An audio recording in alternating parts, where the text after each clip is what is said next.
నమస్తే, this is Mahija. Welcome to Y K TV. Mahatma Jyotirao Phule జయంతి సందర్భంగా వైకే టీవీ నిర్వహిస్తున్న 12 గంటల లైవ్ మ్యారథాన్ కి స్వాగతం. మరి బీసీలోని వివిధ కుల సంఘాల పెద్దలు, అదేవిధంగా విద్యార్థులు, రాజకీయవేత్తలు మరి అందరితో కలిసి బీసీ కులానికి సంబంధించి వారి సంక్షేమ పథకాలు కానివ్వండి, వారికి సంబంధించి ఇతర వివరాల గురించిన ప్రతిష్టాత్మకంగా ఎక్స్క్లూజివ్ మ్యారథాన్ కార్యక్రమం నిర్వహిస్తుంది వైకే టీవీ. మరి ఆ మహనీయునికి మరొకసారి నివాళి అర్పిస్తూ ఈ రోజు మన కార్యక్రమంలో పార్టిసిపేట్ చేయడానికి పెద్దలు మనతో పాటు ఉన్నారు. వారిలో కేసన శంకర్రావు గారు, ఆంధ్రప్రదేశ్ బీసీ సంక్షేమ సంఘం అధ్యక్షులు, అదేవిధంగా లలిత్ ప్రజాపతి గొల్లపల్లి, ఆంధ్రప్రదేశ్ కుమ్మర యువసేన వ్యవస్థాపక అధ్యక్షులు, వెంకటలక్ష్మి ఘంటసాల గారు, జనసేన పార్టీ దెందులూరు నియోజకవర్గ ఇన్ఛార్జ్, రాష్ట్ర వడ్డీ కార్పొరేషన్ చైర్పర్సన్. మేడం నమస్తే. అదేవిధంగా మరి వీరంకి వెంకట గురుమూర్తి గారు, చైర్మన్, రాష్ట్ర Gowda welfare and development corporation. అదేవిధంగా మరి Pula Nagaraju garu, chairman, APSRTC Rayalaseema zone. Sir అందరికీ కూడా ఈరోజు కార్యక్రమానికి అందరికీ కూడా welcome sir. Sir thank you. ముందుగా పెద్దవారు శంకర్రావు గారు, సార్ ప్రస్తుతం ఉన్న సమాజంలో, ప్రస్తుతం ఉన్న జనరేషన్లో బీసీలకు ఏ విధంగా న్యాయం జరుగుతుంది? సమాజంలో బీసీల పరిస్థితి ఎలా ఉంది?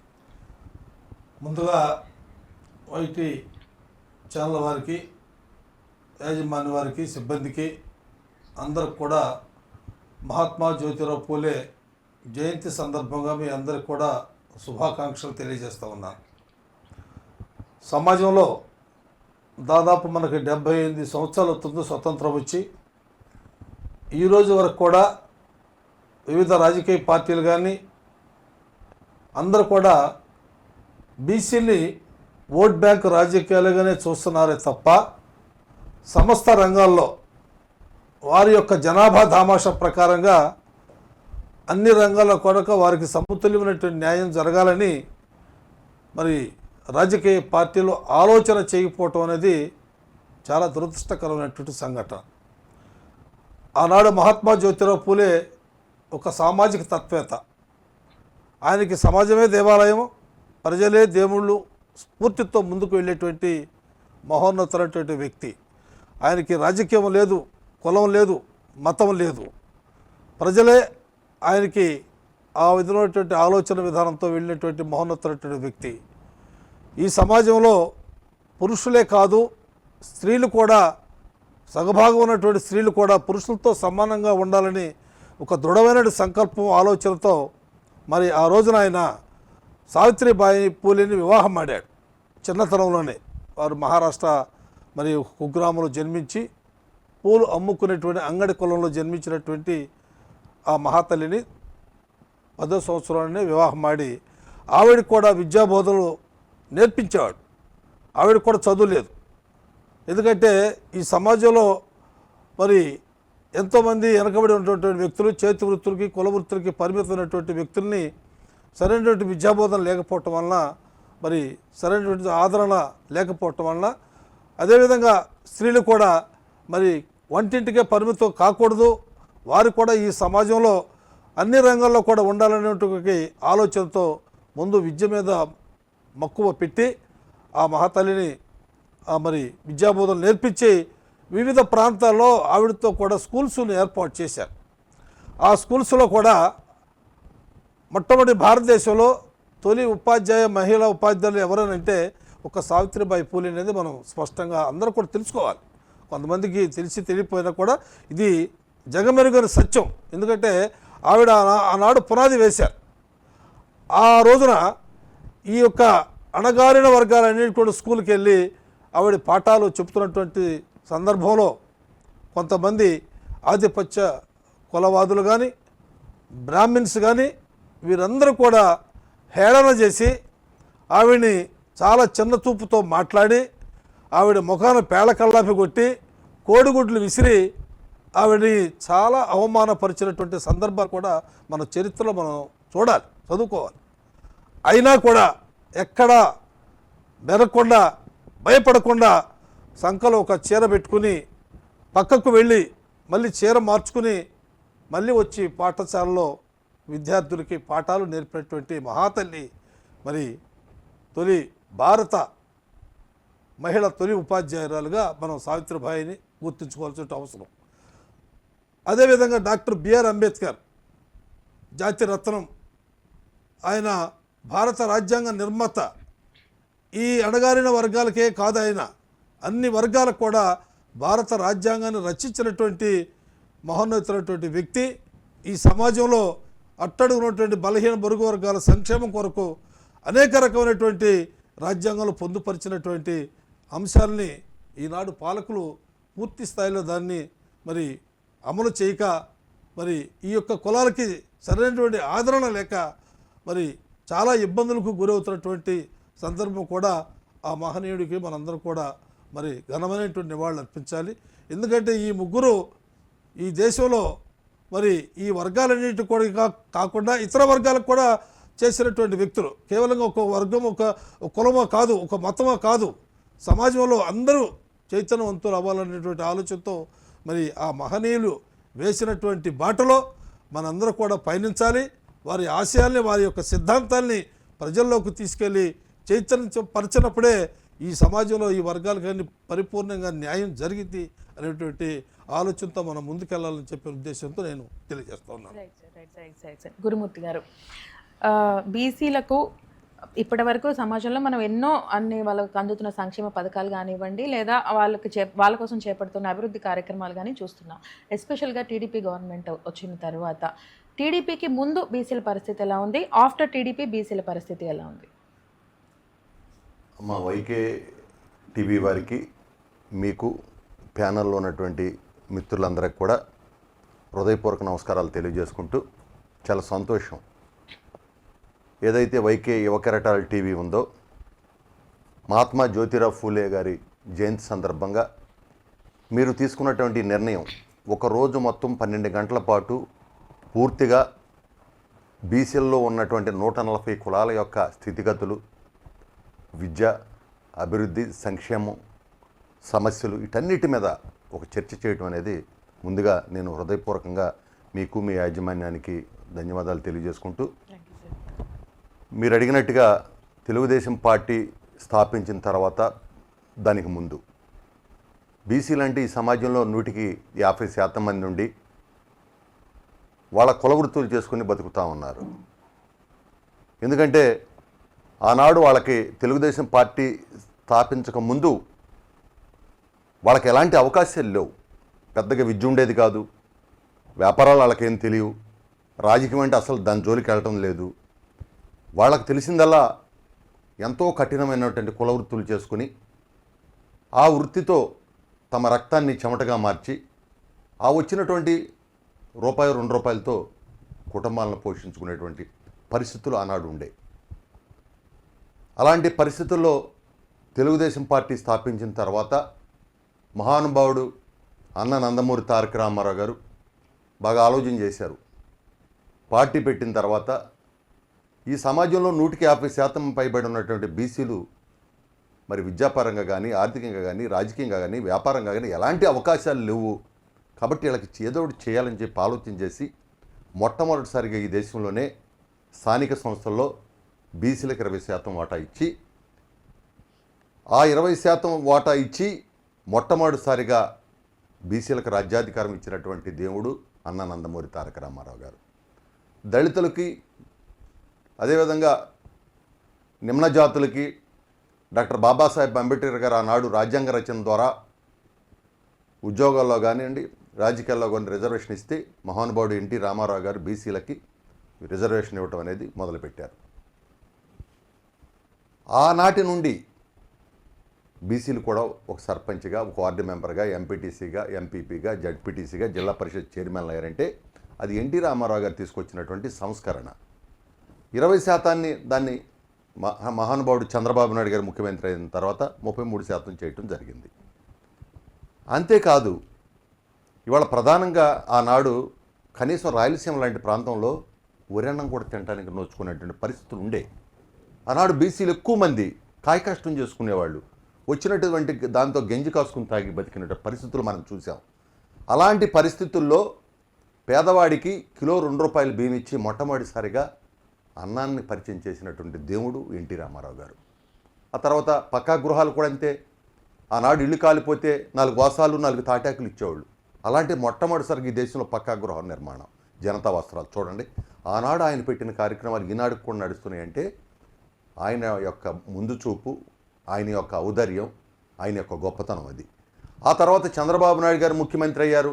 ఆయన ప్రధానంగా ఆయన కూడా ఆలోచన చేశాడు, అరే వీళ్ళు రాజకీయంగా స్థానిక సంస్థలో వాటా ఉంది, కానీ చదువు ద్వారానే ఈ సమాజం మారిద్ది, ఖచ్చితంగా వీళ్ళకి విద్యనివ్వాలని చెప్పి ఆనాడు మాతో పాటు దళితులు కావచ్చు, ట్రైబల్స్ కావచ్చు, చాలామంది చదువు లేకుండా ఉంటే మొట్టమొదటిసారిగా అయినా, ఎందుకంటే పోస్ట్ గ్రాడ్యుయేట్ చేయాలన్నా కూడా ఈవెన్ పక్క రాష్ట్రాలకు వెళ్ళేవాళ్ళు, కర్ణాటక కానీ తమిళనాడుకి వెళ్ళి ఎంఎస్సి కానీ ఎంఏ కానీ చదువుకునే పరిస్థితులు ఆ రోజు ఉండే. అందుకే చంద్రబాబు నాయుడు గారు వచ్చిన తర్వాత కిలోమీటర్కి ఒక ఎలిమెంటరీ పాఠశాల, 3 కిలోమీటర్లకు యూపీ పాఠశాల, 5 కిలోమీటర్లకి ఒక జిల్లా పరిషత్ పాఠశాల, నియోజకవర్గంలో ఒక ఐటీఐ, నియోజకవర్గంలో ఒక పాలిటెక్నికల్, డివిజన్ స్థాయిలో ఒక ఇంజనీరింగ్ కాలేజ్, జిల్లా స్థాయిలో ఒక మెడికల్ కాలేజ్ పెట్టి ఈ యొక్క విద్యారంగంలో సంస్కరణ చేశారు. అంతేకాకుండా బడుగు బలహీన వర్గాలు నివసించేటువంటి ప్రాంతాల్లో అంగన్వాడీ వ్యవస్థను తీసుకొచ్చి పిల్లలకు పౌష్టికాహారం ఇచ్చి వారిని విద్య పట్ల మరలించి ఇంత పెద్ద ఎత్తున సంస్కరణలు తేవటం వల్ల బడుగు బలహీన వర్గాల పిల్లలందరూ కూడా చదువుకుని, అదే సందర్భంలో ఆయన విదేశీ విద్య కూడా తేవటం వల్ల ఇతర దేశాలకు వెళ్ళి చదువుకున్నారు. ఆయన దీంతోపాటు ఇంజనీరింగ్ కాలేజీని మొట్టమొదటిగా పెట్టడం వల్ల ఎంతోమంది బీసీ ఎస్సీ మైనార్టీ వర్గాలు ఇంజనీరింగ్ చదువుకుని ఇతర దేశాలకు వెళ్ళారంటే అది చంద్రబాబు నాయుడు గారు చేసినటువంటి ఈ యొక్క సంస్కరణ వల్లే జరిగింది తప్పితే వేరే కాదని కూడా మీ సందర్భంగా తెలియజేసుకుంటూ, దాంతోపాటుగా బీసీలకు ప్రధానమైనది ఏంటి? కులవృత్తులు ప్రోత్సహించాలి, కులవృత్తులు ఆధునీకరించాలి అని చెప్పి ఇప్పటివరకు ఆదరణ పథకం 1, 2 అని తీసుకొచ్చాం. దీని ద్వారా ఏంటంటే కులవృత్తుల్లో ఉన్నటువంటి వారికి ఏ పరికరాలు ఇస్తే కొంత అదనంగా ఆదాయం వస్తుంది, నాయ బ్రాహ్మణులకి షాపులు ఇవ్వాలి, రజకులకి దోబీఘాట్లు కావచ్చు, అదేవిధంగా ఇస్త్రీ పెట్టెలు కావచ్చు, బళ్ళు కావచ్చు, అట్లా చేసుకుంటూ వచ్చాం.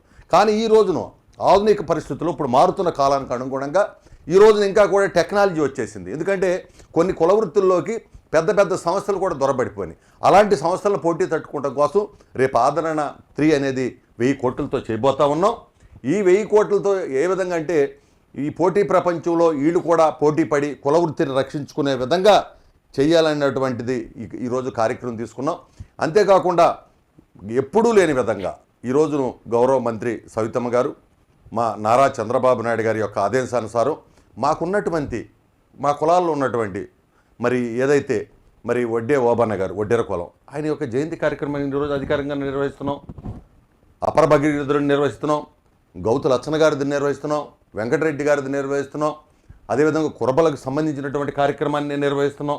ఆ విధంగా అన్ని కులాల్లో ఉన్నటువంటి ఏదైతే మరి ఈ యొక్క కులాలకు సంబంధించినటువంటి పెద్దలు ఉండారో వాళ్ళ కార్యక్రమాలు కూడా ఈరోజు ప్రభుత్వం నిర్వహిస్తూ, ముఖ్యంగా ఈరోజు కూడా గౌరవ ముఖ్యమంత్రి కూటమి ప్రభుత్వం చంద్రబాబు నాయుడు గారు విద్యకి ప్రయారిటీ ఇస్తూ, గత ప్రభుత్వం ఈ యొక్క ఏదైతే హాస్టల్స్కి డైట్ ఛార్జీలు 110 కోట్ల రూపాయలు ఇవ్వాల్సి వస్తే అవి కూడా కట్టి ఇవాళ హాస్టల్ కూడా ఆధునీకరిస్తామన్నారు.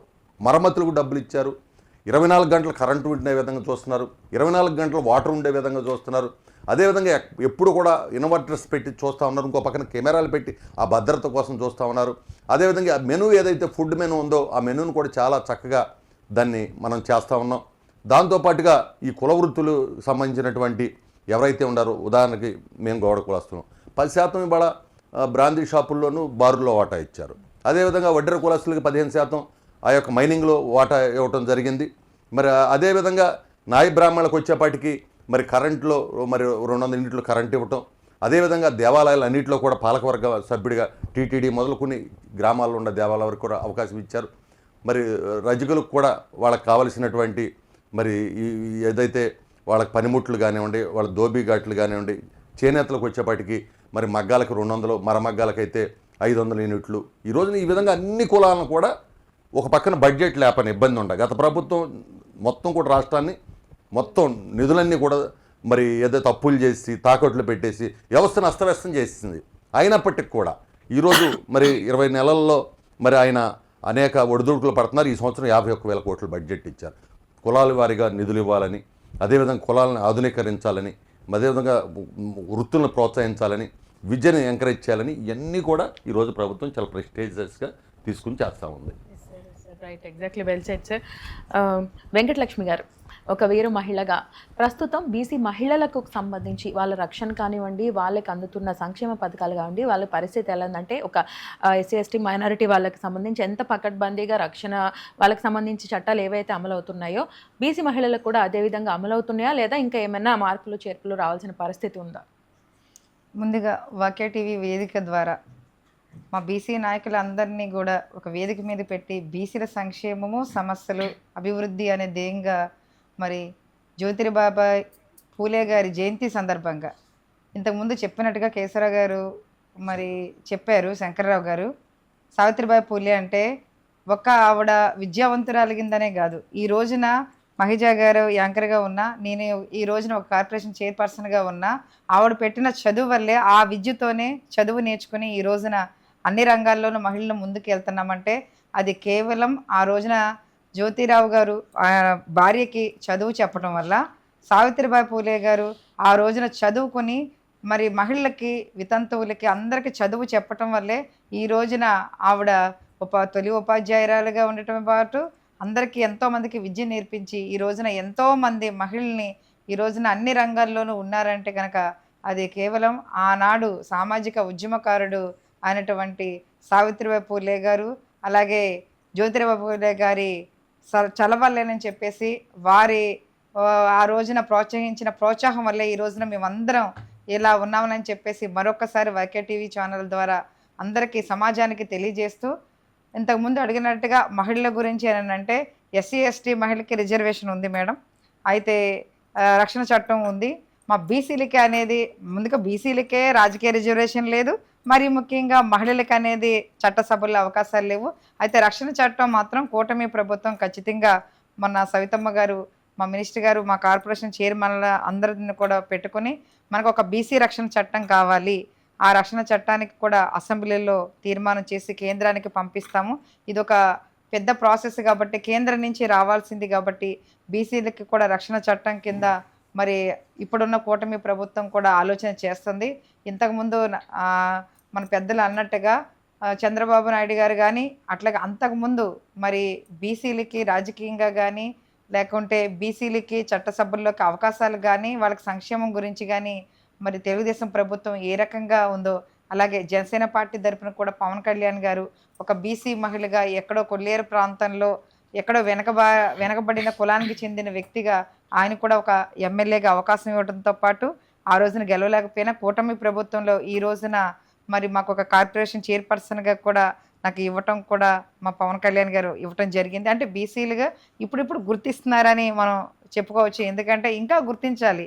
ఎందుకంటే మీరు అన్నట్టుగా వెనకబడిన వర్గాలు కాదు, అణిచివేయబడిన కులాలు మనం. ఎందుకంటే ఎవరు కూడా పుడతా వీరిది ఇది అని ఎవరు పుట్టలేదు, కానీ ఈ రోజున అణిచివేయబడుతున్నాం. మనం ఏమి అణగారిన వర్గాలుగా పుట్టలేదు ఎవరు కూడాను. అందరూ మానవాళ్ళందరూ కూడా ఈ రోజున మనుషులుగా భూమి మీద జన్మించామంటే అందరికీ ఒకే హక్కులతోటి సమానమైన సంపత్తోటి మనం ఉన్నాయి. కానీ ఆ రోజున కొన్ని ఆధిపత్య కులాలు ఆ రోజున మరి అణిచివేయబడినవి. ఆ అణిచివేయబడిన కులాల్లో బీసీ కులాలు ఇప్పటికి కూడా గుర్తింపు లేని కులాలు. ఈరోజు కూడా కొంతమందికి కనీసం వాళ్ళకు ఓటర్ ఐడి కార్డు కానీ సంచార జీవితాలు వాళ్ళు అక్కడక్కడ వెళ్తున్నారు, వాళ్ళకి సరైన ఆదరణ కానీ ఇంకా వాళ్ళు ఈ కులమని గుర్తింపు కానీ లేదు. ఇలాంటి గుర్తింపు లేని కులాలు కూడా ఈ రోజున సమాజంలో ఉన్నాయి అని అంటే కనుక అది అందరూ కూడా దాన్ని తీసుకొని ప్రతి ఒక్కళ్ళు కూడా మానవతంతో వాళ్ళకు కూడా అవకాశాలు ఇచ్చేటట్టుగా వాళ్ళకు కూడా ఒక గుర్తింపు ఇచ్చేటట్టుగా కూడా అందరం ఉండాలి. అలాగే సావిత్రిబాయి పూలే గారి గురించి ఇంకా ఒక్క మాట చెప్పాలంటే ఈ రోజున మేమంతంత ధైర్యశాలిగా ఉన్నామంటే ఇప్పుడు ఏదో భర్త చనిపోతేనో తండ్రి చనిపోతేనే చితి పెడుతున్నారు అని అంటారు. చితి అంటే తలకోరి పెట్టడం. ఆ రోజునే పూలే గారు చనిపోతే గనక ఆ రోజున యశ్వంత్ అనే కుమారుడు ఏదైతే బ్రాహ్మణవాదులు బ్రాహ్మణ సమాజం ఆ రోజున మరి చదువుకోకూడదని చెప్పో లేకుంటే అసలు ఆడపిల్లలకి చదివేంటానని చెప్పటము లేకపోతే చిన్నపిల్లల్ని వివాహం చేసుకోవటం ఆ రోజున ఆ రకంగా ఉన్న ఆ రోజుల్లోనే మరి ఒక బ్రాహ్మణ కుటుంబానికి చెందిన ఒక కుర్రోడిని అంటే వితంతువుకి పుట్టిన బిడ్డని యశ్వంతిని ఆవిడ దత్తత తీసుకుని మరి ఆయన చదివించడం డాక్టర్ చేయటం కూడా ఆ రోజునే చూసాము. అంటే కులాలు కాదు అక్కడ మానవత్వం అని చెప్పి ఆ రోజునే అమ్మ సావిత్రిబాయి పూలే నిరూపించారు. అలాగే భర్త చనిపోతే కూడా అతను చదువు పెంచుకున్న వ్యక్తి కుర్రోడుకు పెట్టడానికి కుదరదు అనుకున్నప్పుడు ఆవిడే నడుము బిగించి నేను తలకొరి పెడతానని చెప్పేసి ఆనాడే భర్త చితికి మరి తలకొరి పెట్టినటువంటి ధైర్యశాలి, ఆ రోజుల నుంచి ఉన్నటువంటి ఆ వ్యక్తిని ఈరోజు ఆవిడ రచయిత, ఆవిడ చదువుకోవటమే కదా రచయిత, సామాజిక స్ఫూర్తితోటి ఎన్నో ఎన్నో మరి స్కూళ్ళు అవన్నీ పెట్టి ఆ రోజునే ఎన్నో రచనలు చేసి ఇంగ్లీష్లో మరాఠీలో కూడా పెట్టినటువంటి విద్యావేత్త. అలాంటి సావిత్రిబాయి పూలే గారు అసలు నిజంగా అందరికీ ఆదర్శము. అలాంటి వ్యక్తులు ఎలాగో మనకి ఆదర్శంగా నిలిచారు. కేవలం మరి 24 గంటలు ప్రత్యక్ష ప్రచారం కింద కూడా మీరు బీసీల సమస్యల మీద బీసీ గళంగా కూడా మీరు తీసుకెళ్తున్నారు. అది మాకు చాలా ఆనందంగా కూడా ఉంది. ఎందుకంటే మాకంటూ ఒక ఛానల్ ఉంది బీసీలకి, ఈ బీసీ సమస్యల గురించి అని చెప్పేసి. మరీ ముఖ్యంగా మహిళల సమస్యలు రేపు రాబోయే మహిళా బిల్లులో కూడా బీసీలకి ప్రత్యేకమైన చట్టం కూడా కావాలి, బీసీలకు ప్రత్యేకంగా రిజర్వేషన్ కావాలన్న దాని మీద కూడా మీ వైకే టీవీ ఛానల్ ద్వారా కూడా మీరు గళం ఇప్పుతారని, ఆ గళానికి మేము కూడా తోడవుతానని చెప్పేసి కూడా కోరుకుంటూ మీకు ధన్యవాదాలు. Thank you. Well said ma'am, చాలా చక్కగా చెప్పారు. ఒకసారి నాగరాజు గారితో కూడా మాట్లాడదాం. నాగరాజు గారు, ఇందాక గురుమూర్తి గారు చెప్పారు చేతి వృత్తుల వాళ్ళకి, కుల వృత్తుల వాళ్ళకి తగ్గట్టు చేయొచ్చు వాళ్ళు, వాళ్ళకి ఏ పనిముట్లు కావాలన్నా వాళ్ళ వృత్తిని అనుసరించి వాళ్ళకి అవేరెంజ్ చేయాలన్నారు. కానీ ఇందులో సంచార జాతుల గురించి మనం ప్రత్యేకంగా చెప్పుకోవాలి సార్. వాళ్ళకు ఒక అడ్రస్ అంటూ ఉండదు. ఒక పథకం రావాలన్నా లేదంటే ఇంకేదైనా సంక్షేమం వాళ్ళకి చెందాలన్నా వాళ్ళకంటూ ఒక పర్మనెంట్ అడ్రస్ అనేది లేకుండా ఒకటి ఏదైనా జాబ్కి అప్లై చేసుకోవాలనుకున్న నిరక్షరాస్యతతో పూలే గారు చెప్పినట్టు బలహీన వర్గాల వారు అభివృద్ధి చెందాలంటే చదువు ఒకటి ఆయుధం అని ఆయన చెప్పిన సందర్భం కూడా ఉంది. సో మరి వాళ్ళకి ఇంకా ఎటువంటి సదుపాయాలు కలగాలి అంటారు? వాళ్ళకి ఏ విధంగా చేయూతనివ్వాలి ఇంకా ప్రభుత్వం నుంచి? నమస్కారం. ఈ ఛానల్లో పాల్గొన్న మరి యాంకర్ సభ్యులకు, మరి యాంకర్ మహాజన్ గారికి, వైటీవీ ప్రేక్షకులకు అందరికీ నమస్కారాలు. చాలా చక్కటి ప్రోగ్రాం. ఒక బీసీ నేత, మహానేత జ్యోతిరావు పులే, మహాత్మా గాంధీ జ్యోతిరావు పులే కార్యక్రమాన్ని ఇంత పెద్దగా తీసుకొని వచ్చి ఈ విషయాన్ని ప్రపంచానికి చాటి చెప్పాలని 12 గంటలు సాహసోత్తమైన నిర్ణయం తీసుకొని మొట్టమొదటిసారిగా భారతదేశంలోనే ఈ ఛానల్ చేసే సాహసం అందరూ కూడా మేము స్వాగతిస్తున్నాం బీసీ నాయకులుగా. ఎందుకంటే బీసీల గళాన్ని, బీసీకి చేసిన మహోన్నతమైన నేత గురించి ఈ ప్రపంచానికి ఇంకా తెలియాల్సిన విషయాలన్నీ కూడా మీ ద్వారా తెలుస్తుంది. అలాగే మీరు కూడా ఒక మంచి క్యాప్షన్ పెట్టారు. అప్పుడప్పుడు కాదు ఎప్పుడు అనే క్యాప్షన్, ఎల్లప్పుడు అనే క్యాప్షన్ చాలా బాగుంటుంది. ప్రజలు అది తీసుకోపోతారు. నేను ఒకటే ఎంబీసీ జాతుల వాళ్ళకి వాళ్ళ వృత్తి ఏమంటే ఒక ప్రాంతాన్ని నుంచి ఒక ప్రాంతానికి వలస పోవడం వల్ల మొట్టమొదటిసారిగా తెలుగుదేశం ప్రభుత్వం వాళ్ళకి కుల సర్టిఫికేట్లు మంజూరు చేయడం జరిగింది. మొట్టమొదటిసారిగా భారతదేశంలో దాదాపు 80 సంవత్సరాల్లో ఆ జాతిని గుర్తించే ఏ ప్రభుత్వం కాదు, తెలుగుదేశం ప్రభుత్వం. గౌరవ ముఖ్యమంత్రి చంద్రబాబు నాయుడు గారు అనేక సందర్భాల్లో వాళ్ళు కలిసినప్పుడు వాళ్ళకంటూ ఒక జాతి ఉంది, ఆ జాతికి మరి ఈ రిజర్వేషన్స్ ఇవ్వాలని ఎంబీసీ కార్పొరేషన్ కూడా పెట్టాలని మరి కుల సంఘాల్లో ఎంబీసీ అనే ఒక సంఘానికి కూడా దాన్ని మరి లోకేష్ బాబు గారి నేతృత్వంలో జరగడం కూడా జరిగింది. రాబోయే రోజుల్లో వాళ్ళకు కూడా రాజ్యాధికారం ఇవ్వాలా, మరి వాళ్ళని కూడా మరి ప్రభుత్వంలో భాగస్వామ్యం చేయాలని మా యువ నాయకులు కూడా కోరుకుంటున్నారు. మరి బోయలకైతే సంబంధం లేకుండే జాతులు, బంధాలు వీళ్ళన్నీ కలిసి వాళ్ళు చేసే దాంట్లో మరి వాళ్ళకు బాధ్యతగా తీసుకునవలసిన బోయలందరూ కూడా ఈరోజు వాల్మీకులు కూడా ఒక ప్రాంతంలో ఎస్టీలు, ఒక ప్రాంతంలో బీసీలు ఉన్నారు. అలాంటిది కూడా ఈరోజు మొట్టమొదటిసారిగా మన ముఖ్యమంత్రి గారు ఈ రాష్ట్రంలో 2017లోన వాల్మీకి జయంతిని ఆయనే సర్కులర్ ఇవ్వడం, ప్రభుత్వం ద్వారా జయంతిని చేయడం అయింది. మరి అసెంబ్లీలో కానీ మరి పార్లమెంట్లో బిల్లు పెట్టాలనే దాన్ని కూడా రాష్ట్ర ప్రభుత్వం నుంచి పంపించడం కూడా జరిగింది. అంటే వెనకబడిన తరగతులకు ఏదైనా చేస్తూ ఉంది ప్రభుత్వాలంటే అది తెలుగుదేశం ప్రభుత్వం. సంతార జాతులైనా కానీ, వాల్మీకులైనా కానీ, ఇతర ఏ కురువులైనా కానీ అన్నీ మీరు ఒకసారి చూసుకుంటే వాల్మీకి జయంతి కానీ, కనకశాస్త్రి జయంతి కానీ, వడ్డే ఓబన్న జయంతి కానీ ఈరోజు రాష్ట్ర పండుగగా ఈ జయంతులన్నీ కూడా చేస్తూ ఉంది తెలుగుదేశం ప్రభుత్వం, కూటమి ప్రభుత్వం.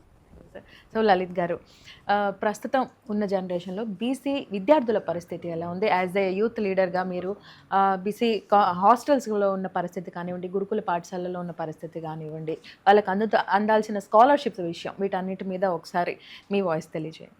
ముందుగా వైకే టీవీ నిర్వహిస్తున్నటువంటి బీసీ మారథాన్ ప్రోగ్రామ్కి ఏదైతే వైకే టీవీ 12 గంటల పాటు నిరంతరమైనటువంటి చర్చా వేదికను బీసీల యొక్క సామాజిక, ఆర్థిక, రాజకీయ ప్రాధాన్యత అంశాల మీద ఏదైతే నిర్వహిస్తుందో, దీనికి ముందుగా వైకే టీవీ యాజమాన్యానికి, యాంకర్ గారికి, ఇక్కడ ఉన్నటువంటి స్టాఫ్కి అందరికి కూడా బీసీల తరపున ప్రత్యేక ధన్యవాదాలు తెలియజేస్తూ ఉన్నాం. మనము స్వతంత్రం వచ్చినటువంటి 78 సంవత్సరాల నుంచి బీసీలు అటువంటి బీసీల గురించి మాట్లాడుకుంటున్నాం. కానీ నిజంగా మనం ఇక్కడ ఒక అంశాన్ని చాలా స్పష్టంగా ఆలోచన చేయాల్సి ఉంది. ఏదైతే రాజ్యాంగం రూపొందించారో ఆ రాజ్యాంగంలో బీసీల యొక్క రిజర్వేషన్స్ గురించి స్పష్టంగా కూడా ఎక్కడ కూడా మెన్షన్ చేయకపోవడం అనేది ఇప్పటికీ కూడా వివక్ష అనేది కనబడతా ఉంది. మనం చూసుకుంటే ఎస్సీ ఎస్టీలకు సంబంధించిన రిజర్వేషన్స్ ఏదైతే ఉన్నాయో ఇవన్నీ కూడా ఆర్టికల్ 15(4), 16(4) ప్రకారం విద్య, ఉద్యోగం, రాజకీయం వీటన్నిటిలో కూడా ఎస్సీ ఎస్టీలకు జనాభా ప్రాతిపదిక మీద రిజర్వేషన్స్ కల్పించారు. అదేవిధంగా వాళ్ళ మీద ఎటువంటి దాడులు జరిగినా, వాళ్ళ కులం పేరుతోటి ఏమైనా అన్నా సరే కానీ వాళ్ళకి అట్రాసిటీ యాక్ట్ పెట్టి, అట్రాసిటీ యాక్ట్లో ఒక చట్టాన్ని రూపొందించి, చట్టం ద్వారా ఎవరైతే వాళ్ళు అవమానపరిచారో, ఎవరైతే వాళ్ళ మీద దాడులు జరిగారో వాళ్ళకి ఒక రక్షణ కల్పిస్తూ ఒక చట్టాన్ని, అదేవిధంగా బాధితులకు కూడా వాళ్ళకి న్యాయం చేయడం కోసం వాళ్ళకి ప్రభుత్వమే ఆర్థిక నిధులు కూడా చేకూర్చి వాళ్ళకి ఆదుకునేటువంటి పరిస్థితి ఉంది. అదేవిధంగా బీసీలకు సంబంధించిన అంశాలు చూస్తే భారత రాజ్యాంగంలోని ఆర్టికల్ 16(4) ప్రకారం కేవలం సమాజంలో విద్యా, ఉద్యోగాలలో ఎవరైతే వెనకబడి ఉన్నారో వాళ్ళకి రిజర్వేషన్స్ కల్పించవచ్చు అనేటువంటి ఒక చిన్న క్లాజ్ ఉంది తప్పితే ఇక్కడ బీసీలకు సంబంధించిన రిజర్వేషన్స్ ఏదైతే ఉన్నాయో ఇప్పుడు భారతదేశ ప్రభుత్వం ఇస్తుంటే 27% రిజర్వేషన్స్ ఏదైతే ఉన్నాయో అవి కూడా చట్టబద్ధత లేదు. ఎందుకంటే బీసీలకు రిజర్వేషన్స్ సంబంధించినటువంటి అంశాన్ని ఆర్టికల్ 9లో పొందుపరచలేదు. ఏ రిజర్వేషన్స్ కానీ ఏదైనా విషయాలు కానీ ఆర్టికల్ 9లో కనుక పొందుపరిచినట్లయితే వాటి మీద సుప్రీంకోర్టులు కానీ కోర్టుకు వెళ్ళడానికి అవకాశం అనేది ఉండదు. ఇంతవరకు ఈ 78 సంవత్సరాల ఈ భారతదేశ ప్రజాస్వామ్య వ్యవస్థలో ఇప్పటికీ కూడా బీసీలకు రావాల్సినటువంటి హక్కులు కానీ వాళ్ళకి రావాల్సినటువంటి చట్టాలకు సంబంధించిన విషయాలు ఏవి కూడా భారత రాజ్యాంగంలో కూలంకుషంగా కానీ వాళ్ళు వేరే వాళ్ళు ఎవరు కూడా వచ్చి దాన్ని కదిలించే విధంగా ఇంతవరకు దాని మీద ఒక ప్రణాళిక జరగలేదనేది మాట వాస్తవం. ఓకే, ఈరోజు యువత ఎవరైతే ఉన్నారో కేవలం వీళ్ళకి అందరికీ అక్షర జ్ఞానం ఉంది కానీ రాజ్యాంగ పరిజ్ఞానం లేదు. ఎందుకనంటే మనం ఈరోజు చూస్తూ ఉంటాం ఏ అంశాన్ని, ఏ బిల్లును మనం పార్లమెంట్లో కానీ అసెంబ్లీలో కానీ పాస్ చేస్తే దాన్ని చట్టపరంగా ఎదుర్కోవడానికి, రాజ్యాంగపరంగా ఎదుర్కోవడానికి అగ్రకులాలందరూ కూడా రెడీ అవుతూ ఉన్నారు. మనం రీసెంట్గా చూసాం తెలంగాణలో స్థానిక సంస్థల ఎలక్షన్కి వెళ్ళడానికి ముందు మేము బీసీలకు 34% రిజర్వేషన్స్ ఇస్తామని చెప్పని ప్రభుత్వం చెప్పినమ్మనే ఒక ఆయన పోయి హైకోర్టులో కేసు వేశాడు. ఆ కేసు తేలలేదు, తేలకుండానే రిజర్వేషన్స్కి వెళ్ళిపోయారు, ఎలక్షన్స్కి వెళ్ళిపోయారు. తీరా చూస్తే ఎలక్షన్స్ సీట్లు 17 నుంచి 18% బీసీలకు ఇవ్వడం జరిగింది. ఈ విధంగా బీసీలకు ఉన్నటువంటి హక్కులు ఏదైతే ఉందో, రిజర్వేషన్స్ ఏదైతే ఉందో ఇవన్నీ కూడా భారత రాజ్యాంగంలో కీలకంగా పొందుపరచకపోవటం వల్ల ఈరోజు కేవలం బీసీలు ఒక పార్టీకో, ఒక వ్యక్తులకో, ఒక వర్గాలకో పనిచేసే వాళ్ళగా, సేవకులుగా ఉండిపోయారు తప్పితే వాళ్ళ యొక్క హక్కుల్ని సాధించుకోవడంలో కానీ, రాజ్యాంగపరంగా వాళ్ళకి రావాల్సిన హక్కుల్లో కానీ, అదేవిధంగా చట్టసభల్లో కానీ అడుగుపెట్టడానికి అవకాశం లేదు. అదే ఈరోజు మనం ఎస్సీ ఎస్టీని చూస్తూ ఉన్నాం. వాళ్ళ యొక్క రిజర్వేషన్స్ 25.5% ఉన్నాయి వాళ్ళ యొక్క జనాభా ప్రాతిపదిక ప్రకారం. ఇప్పుడు వాళ్ళు విద్యలో ఉన్నారు, ఉద్యోగాల్లో ఉన్నారు, అదేవిధంగా రాజకీయాల్లో కూడా వాళ్ళు ఉన్నారు. ఈరోజు ఒక ఎస్సీల్లో కానీ ఒక ఎస్టీలో కానీ ఒక కులాన్ని చేర్చాలనంటే అది పార్లమెంట్ ఉభయ సభల్లో బిల్లు ఆమోదం పొందాలి, తర్వాత రాష్ట్రపతికి వెళ్ళాలి. అది ఒక రాజ్యాంగబద్ధంగా అది రాజపత్రం వచ్చినప్పుడు మాత్రమే ఆ కులానికి ఎస్సీలో చేర్చడానికి అవకాశం ఉంటుంది. కానీ బీసీల గురించి నేను చాలా స్పష్టంగా చెప్తాను. 2004 నుంచి 2014 వరకు ఉమ్మడి ఆంధ్రప్రదేశ్లో అంతకుముందు 93 బీసీ కులాలు ఉంటే దాన్ని 149 కులాలు చేర్చారు. అసలుకి ఏ ప్రాతిపదిక మీద బీసీల్లో కులాలు చేరుస్తున్నారనే దానికి కూడా కనీసం గవర్నమెంట్కి కూడా తెలియనటువంటి పరిస్థితి ఉంది. దీనివల్ల బీసీ విద్యార్థులు కానీ, బీసీ రాజకీయ నాయకులు కానీ వాళ్ళ యొక్క హక్కుల్ని కానీ, వాళ్ళ యొక్క రావాల్సినటువంటి వాటాన్ని కానీ కోల్పోతున్నారని సుస్పష్టంగా చెప్తా ఉన్నాం. ఈరోజు బీసీల్లో ఏబిసిడి సామాజిక వర్గాలు ఉన్నాయి. బీసీ ఏ అంటే అంటరాని కులాలు, బీసీబీ అంటే సేవా కులాలు, బీసీసీ అంటే ఎస్సీల్లో ఎవరైతే మతం మారతారో క్రిస్టియానిటీ తీసుకుంటారో వాళ్ళకి బీసీసీ ఉంది, ఎవరైతే ఉత్పత్తి కులాలు ఉన్నాయో వాళ్ళకి బీసీడీ ఉంది. మరి కొత్తగా తీసుకొచ్చి బీసీ అని చెప్పి యాడ్ చేశారు. కేవలం మత ప్రాతిపదిక మీద బీసీ అని చెప్పి ముస్లిమ్స్ని తీసుకొచ్చి యాడ్ చేశారు. అదే ముస్లిమ్స్ని యాడ్ చేయకముందు బీసీఈలో కూడా ముస్లింకు సంబంధించిన రజక కులాలు ఉన్నాయి, వాటిలో 14 నుంచి 15 కులాలు ఆల్రెడీ బీసీలో రిజర్వేషన్ పొందుతూ ఉంటే వాటిని కాదని చెప్పేసి అచ్చంగా మతం ప్రాతిపదిక మీద బీసీఈలో తీసుకొచ్చి కనీసం 15 కులాలని యాడ్ చేయడం వల్ల చట్టసభల్లో కావచ్చు, స్థానిక సంస్థల్లో కావచ్చు, వాళ్ళు రాజకీయ పార్టీలు ఏం చెప్తారంటే బీసీలకు ఇస్తున్నాం పదవులు, బీసీలకు ఇస్తున్నాం పదవులు అంటున్నాయి. కానీ స్థానికంగా ఎప్పటి నుంచో ఈ భారతదేశ సంస్కృతిలో భాగమైనటువంటి బీసీలు ఎవరైతే ఉన్నారో, సంచార జాతులు కావచ్చు, కొమ్మర్లు కావచ్చు, రజకలు కావచ్చు, గౌడ్లు కావచ్చు, యాదవులు కావచ్చు, వీళ్ళందరి యొక్క ప్రాధాన్యత తగ్గిపోయి ఆ పోస్టుల్లో ఏదైతే ముస్లిమ్స్ ఉన్నారో వాళ్ళు రావటం కూడా నిజంగా బీసీ సమాజానికి, బీసీలకు వస్తున్నటువంటి రిజర్వేషన్స్లో చాలా చాలా గండి కొడతారనే మాట వాస్తవం. కాలంలో వచ్చేటువంటి మార్పులన్నిటినీ కూడా ప్రభుత్వాలు కూడా గమనించాలి. వీళ్ళకి ఇప్పుడున్నటువంటి ఆధునిక పరిస్థితుల్లో వీళ్ళకి ఎటువంటి వెసులుబాటుని కల్పించాలి, ఎటువంటి సౌకర్యాలను ఇవ్వాలనే దాన్ని కూడా స్పష్టంగా కూడా దాని మీద స్పష్టమైన ప్రణాళికతోటి బీసీ విద్యార్థులందరినీ ఆదుకోవాలని కోరుకుంటా ఉన్నాం. Exactly, well set sir. To the root cause నుంచి ఏదైతే చేంజ్ రావాల్సి ఉంటుందో అది యూతే ఖచ్చితంగా అధికార వర్గానికి కూడా ఖచ్చితంగా తెలియజేయాల్సిన అవసరం ఉంది. కరెక్ట్గా చెప్పారు. Thank you so much. And Shankarrao garu, so ఇలాంటి పరిస్థితుల్లో ఇన్ని కులాలుగా విభజన చేసినప్పుడు ఖచ్చితంగా సమగ్ర కులగణన అనేది అవసరం అంటారా? దాని గురించి మీరు కేంద్ర రాష్ట్ర ప్రభుత్వాలకు ఏ విధంగా డిమాండ్ చేస్తున్నారు? ఇప్పుడు దాదాపు బ్రిటిష్ వారు పరిపాలన కొనసాగించినప్పుడు 1931లో జనగణనతో పాటు కులగణాంకాలు కూడా చేశారు. భారతదేశంలో ఆనాడు బ్రిటిష్ పాలకులు చేశారు. దాన్ని కాలగమనంలో ఎస్సీ, ఎస్టీ, ఓబీసీ కాలం కూడా పెట్టినటువంటి పరిస్థితి మనందరికి కూడా తెలుసు. కానీ మనకి 75 సంవత్సరాల స్వతంత్రం వచ్చిన తర్వాత మన పాలకులందరూ కూడా అంటే ఆ ఓబీసీ కాలాన్ని తీసేశారు. అంటే మన వారికి ఏ పట్ల ఈ వర్గాలపైన చిత్తశుద్ధి ఉన్నదనేది ఒక అది నిదర్శనం అనేటువంటి విషయాన్ని మనందరం కూడా గమనం చేసుకోవాలి. అసలు ఆ రోజున కాకాలే commission, Mandal commission, Puttaswamy commission, Muralidhar Rao commission, దాదాపు 5-6 కమిషన్లు కూడా వేశారు. వేసి ఆ కమిషన్లన్నీ కూడా భారతదేశంలో అన్ని ప్రాంతాల్లో కూడా పరిశీలించి, పరిశోధించి, పరీక్షించి ఈ వర్గాలకి ఏ విధంగా మనం న్యాయం చేయగలమన్నటువంటి సారాంశాన్ని రిపోర్టు కూడా ఆనాటి ఉన్నటువంటి పాలకులకి ఇవ్వటం కూడా జరిగింది. కానీ ఆ పాలకులందరూ కూడా ఈ నివేదికల్ని మెట్లపైన, మేడపైన ఎక్కడో పెట్టే సందర్భం కూడా మనందరం కూడా చూస్తూనే ఉన్నాం. ఇవాళ భారతదేశంలో మరి ఒక ఓబీసీ అని చెప్పిన నినాదంతో ఈ దేశంలో నరేంద్ర మోడీ గారు నేను ఓబీసీని అని చెప్పుకుంటూ ఆయన ఈ దేశానికి ప్రధాని అయ్యారు.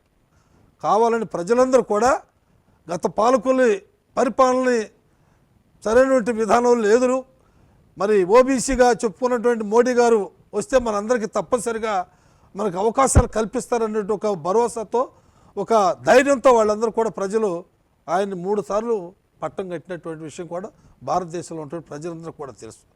మేము ఈ మోడీ గారిని ఒకటే అడుగుతా ఉన్నాం, అయ్యా ఈ దేశంలో జనగణనతో పాటు కులగణాంకాలు కూడా చేయాలని చెప్పని గల్లీ నుంచి ఢిల్లీ వరకు కూడా అనేక ధర్నాలు చేసాం, అనేక కేంద్ర మంత్రులు కలిసాం, పార్లమెంటు సభ్యులను కలిసాం, అందరూ కలిసాం.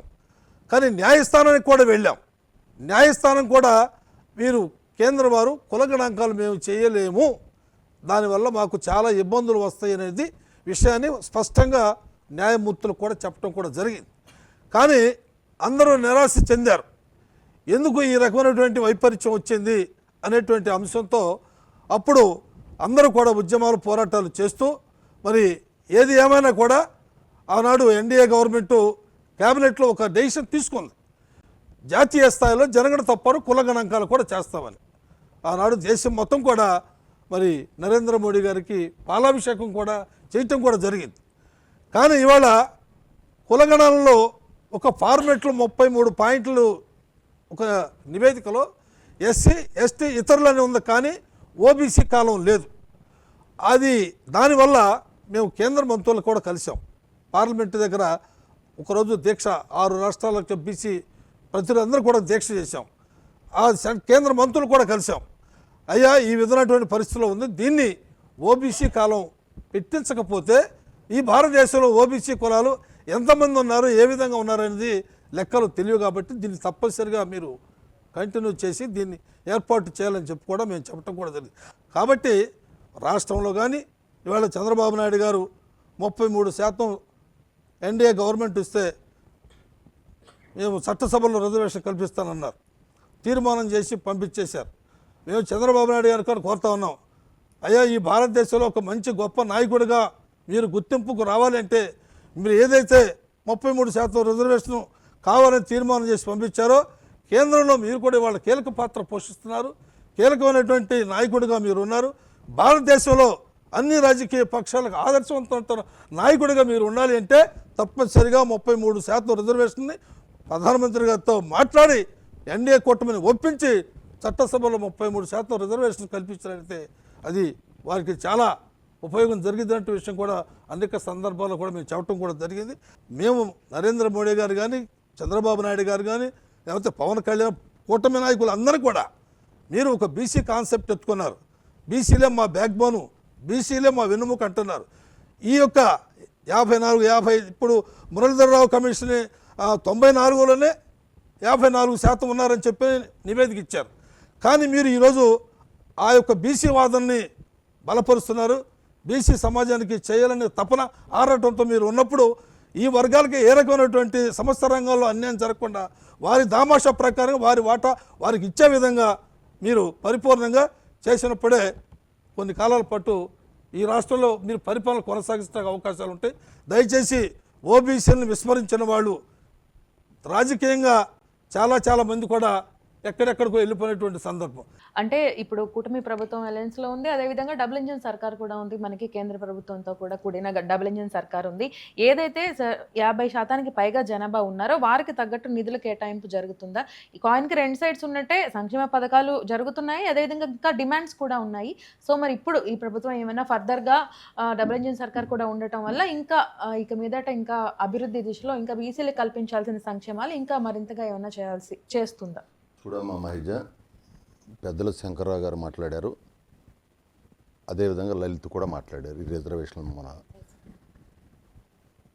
నేషనల్ ఫ్రంట్ చైర్మన్గా ఆ రోజున అన్న నందమూరి తారక రామారావు గారు ఉన్నప్పుడే మండల కమిషన్ వేసి ఆ సిఫార్సులకు ఆధారంగా కేంద్రంలో కూడా 27% రిజర్వేషన్ని ఆ రోజునే అమలు చేశారు. నేను ఎందుకు చెబుతున్నానంటే ఈ మాట, మాది ఒక ప్రాంతీయ పార్టీ అయినప్పటికీ కూడా దేశ రాజకీయాల్లో మేము ఎప్పుడు కూడా కీలక పాత్ర పోషించాం. ఈరోజు కూడా స్థానిక సంస్థల్లో రిజర్వేషన్ చూసుకున్నట్టయితే 20% రిజర్వేషన్ ఇచ్చింది అన్న నందమూరి తారక రామారావు గారు, 33% చేసింది నారా చంద్రబాబు నాయుడు గారు. మళ్ళీ మన జగన్మోహన్ రెడ్డి గారు వచ్చినప్పుడు మళ్ళీ 20%కి వచ్చింది. ఎందుకు? ఆయన సరైనటువంటి వాదనలు వినిపించకపోవటం వల్ల, శాస్త్రీయబద్ధంగా లేకపోవటం వల్ల 16,300 మంది సుమారుగా రాజ్యాంగబద్ధంగా చట్టబద్ధంగా వచ్చినట్టు పదవులను కోల్పోవటం జరిగింది.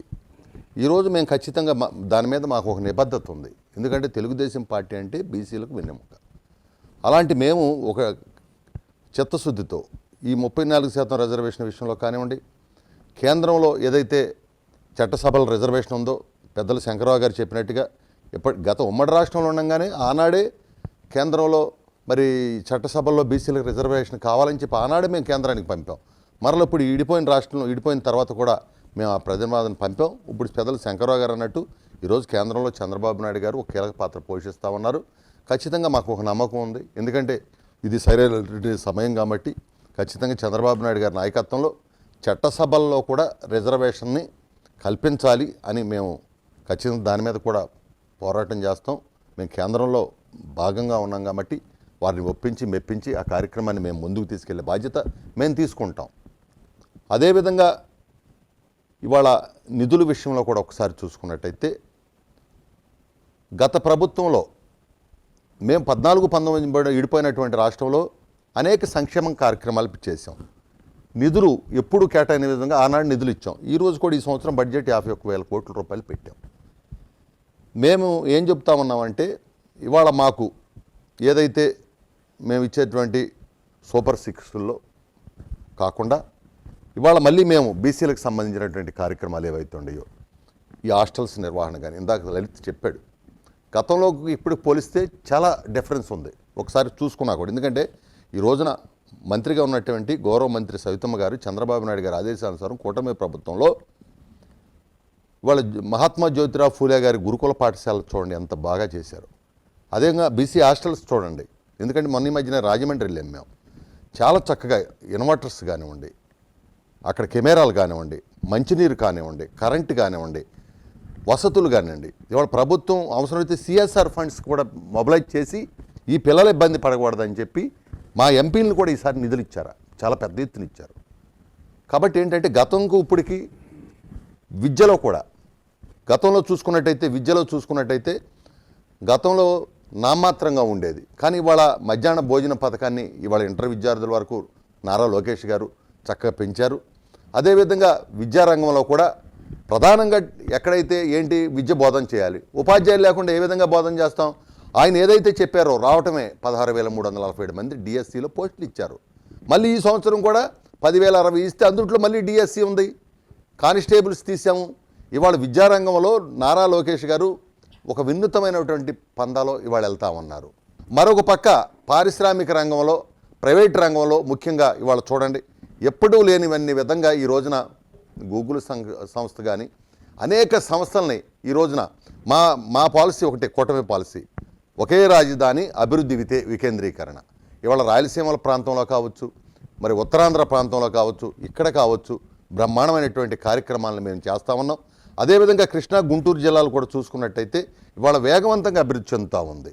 ఇవాళ మా కృష్ణా జిల్లాలో అక్కడ మచిలీపట్నంలో పోర్టుని వేగవంతంగా ముందుకు తీసుకెళ్తా ఉన్నాం. మరి విజయవాడ నుంచి మచిలీపట్నం వరకు ఉన్న 4 లైన్స్ని 6 లైన్స్ చేసాం. అదేవిధంగా అశోక్ లేలాండ్ గన్నవరంలో పారిపోతే మళ్ళీ తీసుకొచ్చి లోకేష్ బాబు గారు పెట్టి అక్కడ బ్రహ్మాండమైనటువంటి ఉద్యోగ కల్పన చేసి మరి అక్కడ పనిచేస్తూ ఉంది. అదేవిధంగా ఐటీ కంపెనీలు ఉండే గన్నవరంలో, అదేవిధంగా బెల్ కంపెనీ, పామర్లో బెల్ కంపెనీ వచ్చింది. అదేవిధంగా ఎంఎస్ఎంఈ పార్కులు తీసుకొస్తా ఉన్నాం. ఈ విధంగా విద్యారంగంలో నారా లోకేష్ గారు ఒక నూతన వరబడితో మరి దీన్ని మనం ముందుకు తీసుకెళ్తా ఉన్నామని చెప్పి సందర్భంగా మీ అందరికి కూడా తెలియజేసుకుంటూ, ఖచ్చితంగా రిజర్వేషన్ విషయంలో మా చిత్తశుద్ధిని ఎవరూ శంకించాల్సినటువంటి పని లేదు. కేంద్రానికి సంబంధించినటువంటి మరి చట్టసభల్లో రిజర్వేషన్ కావచ్చు, ఇక్కడ స్థానిక సంస్థల రిజర్వేషన్లు కావచ్చు, మాకు మరి ఇవాళ మేము బీజేపీతో కానివ్వండి, ఇటు పవన్ కళ్యాణ్ గారితో కానీ మేమందరం కూడా మరి కలిసి ప్రయాణం చేసేటువంటి సందర్భంలో ఇవాళ అభివృద్ధి, సంక్షేమం, బిడ్డల భవిష్యత్ త్రిశూల వ్యూహంతో ఈ ప్రభుత్వం వెళ్తూ ఉంది. ఇవాళ ఈ త్రిశూల వ్యూహంతో ఇవాళ చేసేటువంటి కార్యక్రమాల్లో అభివృద్ధిని కూడా ఒకసారి మీరు చూసుకున్నట్టు ఒక్క నిమిషంలో నేను చెప్తా. గత ప్రభుత్వానికి మాకు ఒక డిఫరెన్స్ చెప్తా అభివృద్ధి విషయంలో. మేము 14-19 మధ్యన ఆనాడు నరేంద్ర మోడీ గారు ఉపాధి హామీ పథకం కింద 10,000 కిలోమీటర్ల సిమెంట్ రోడ్లు వేయమంటే 25,000 కిలోమీటర్ల సిమెంట్ రోడ్లు ఏకైక ప్రభుత్వం ఆ రోజు తెలుగుదేశం ప్రభుత్వం. మళ్ళీ జగన్మోహన్ రెడ్డి గారు ముఖ్యమంత్రి అయిన తర్వాత ఈ ఉపాధి హామీ నిధులన్నీ కూడా సెంటు పట్టాకి మొత్తం డైవర్ట్ చేసి మొత్తం 1000 కిలోమీటర్లు మాత్రమే సిమెంట్ రోడ్లు వేశారు. మళ్ళీ ఈరోజు పవన్ కళ్యాణ్ గారు పంచాయతీరాజ్ శాఖ మంత్రిగా నారా చంద్రబాబు నాయుడు గారి నాయకత్వంలో 5,000 కిలోమీటర్ల సిమెంట్ రోడ్లు ఈ 20 నెలల్లోనే వేశారు. అంతేకాకుండా 2,000 కిలోమీటర్లు ఇవాళ గిరిజన ప్రాంతాల్లో రోడ్లు నిర్మాణం చేస్తూ ఉన్నారు. 9,000 కోట్ల నిధులు జగన్మోహన్ రెడ్డి గారు స్థానిక సంస్థలకు రావాల్సిన నిధులు దారి మళ్ళిస్తే మేము ఇప్పటికీ 3 దఫాలుగా పల్లె పండుగ 1, పల్లె పండుగ 2, 15th ఫైనాన్స్ 11,200 కోట్ల నిధులు ఇచ్చాం. ఈ చరిత్రలో ఎప్పుడు కూడా జరగని విధంగా, ఎందుకంటే పల్లె సేవ చేస్తే పరమాత్ముడి సేవ చేసినట్టుగా పల్లె ప్రాంతాలు అభివృద్ధి చేస్తేనే మరి మనకి మంచి భవిష్యత్తు. గాంధీజీ కలగన గ్రామ స్వరాజ్య స్థాపన అంటేనే పల్లె ప్రాంతాలు.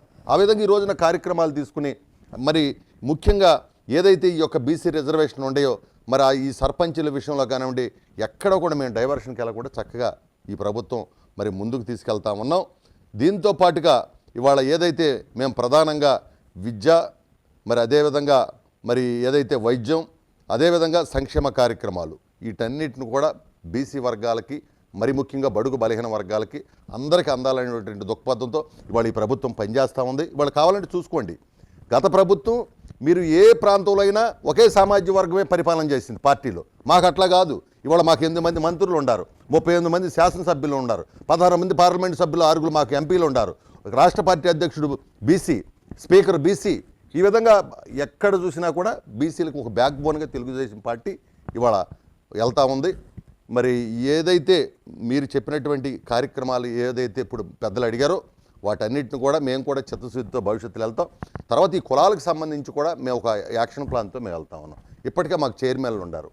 గ్రామీణ ప్రాంతాల్లోకి వెళ్ళి వాళ్ళ సమస్యలన్నింటి కూడా గుర్తించి రాబోయేటువంటి రోజుల్లో మహాత్మా జ్యోతిరావు ఫూలే గారికి ఒక స్మృతివనాన్ని కేటాయించి మరి దానికి అక్కడ ఒక కార్యక్రమం చేయాలనే ఆలోచన ఈ ప్రభుత్వానికి ఉంది. దాంతోపాటు కులాలకు కూడా ఒక స్థలాలు ఇచ్చి మా ఫెడరేషన్ బిల్డింగ్లు కట్టించి మాకు ఒక కన్వెన్షన్ సెంటర్లు కూడా కావాలని మేము మా గౌరవ మంత్రి గారికి చెప్పడం జరిగింది. త్వరలోనే ముఖ్యమంత్రి గారి దగ్గర కూర్చుని ఈ విషయాలన్నీ కూడా మరి ఆచరణలో పెట్టి ఈ కార్యక్రమాలు చేయడానికి మా వంతు కృషి మేము చేస్తాం. గత ప్రభుత్వం ఒకసారి చూసుకున్నట్టయితే 1,00,000 కోట్ల నిధి దారి మళ్ళీ ఇచ్చేశారు. 34 రకాలైనటువంటి సంక్షేమ పథకాలని చూడండి. విదేశీ విద్య ఏమంటం వచ్చిందండి? ఆడబిడ్డలందరూ విదేశాల్లో చదువుకోవాలా? మా బిడ్డలు విదేశాల్లో చదువుకోకూడదా? అదేవిధంగా అన్నా క్యాంటీన్లు ఏం పాపం చేసినాయండి? ఇవాళ చంద్రన్న బీమా పథకం ఉంది. కొన్ని వృత్తుల్లో చాలా కఠినమైన వృత్తుల్లో చనిపోతూ ఉంటే ఆ బిడ్డలకి కనీసం వాళ్ళు 1 రూపాయి ఉన్నటువంటి పరిస్థితిలో ఆనాడు చంద్రన్న బీమా కింద చనిపోయినటువంటి వ్యక్తులకి 5 లక్షల రూపాయలు ఆ రోజు ఇచ్చాం. కానీ వాళ్ళు 1 రూపాయి ఇచ్చేటువంటి పరిస్థితి లేదు. రాష్ట్రం మొత్తం కూడా అస్తవ్యస్తం చేశారు. కాబట్టి ఈ రకంగా 34 సంక్షేమ పథకాలను ఆ ప్రభుత్వం రద్దు చేసింది. మేము తిరిగి వాటన్నిటిని కూడా ఒక్కొక్కటిగా పునరుద్ధరిస్తూ ప్రతి ఒక్క కార్యక్రమాన్ని బీసీలకు అందే విధంగా చేస్తాం. వెంకటలక్ష్మి గారు, ఒకసారి అంటే ఉద్యోగాలలో సార్ వాళ్ళు చెప్పినట్లుగా ఉద్యోగ అవకాశాలలో అదేవిధంగా పదోన్నతులలో బీసీలకు దక్కవలసిన గౌరవం దక్కుతుందా? వాళ్ళకి రావాల్సిన అంత రిజర్వేషన్ దక్కుతుందా మీ అభిప్రాయం ప్రకారం? లేదు మేడం, దక్కటం లేదని చెప్తాను నేనైతే. ఎందుకంటే బీసీల్లో రిజర్వేషన్ అంటే ఉద్యోగాలు ఉంది కానీ ప్రమోషన్స్లో మరి బీసీలకి లేదు. అలాగే విద్య అనేది కూడా చాలా దూరంగానే ఉంది బీసీల్లో మా చిన్నపిల్లలకు కానీ. ఎందుకంటే ఎక్కువగా ఆర్థికంగా వెనకబడే ఉండేది బీసీ వర్గాలు. ఈ గ్రామాల్లో కానీ మత్స్యకారులు కానీ నాయ బ్రాహ్మణులు కానీ కళ్ళు గీత కార్మికులు కానీ వీళ్ళందరూ కూడా ఎక్కువగా బీసీ వర్గాలు. వాళ్ళల్లో బాలికలను చూస్తే మైనర్ బాలికలకు వివాహాలు కానీ అట్లాగే దాన్ని ఇంకా నియంత్రించలేకపోతున్నాం. కొన్ని గ్రామాలు ఎంత బలమైన చట్టాలు వచ్చినా దాన్ని నియంత్రించలేకపోతున్నాం.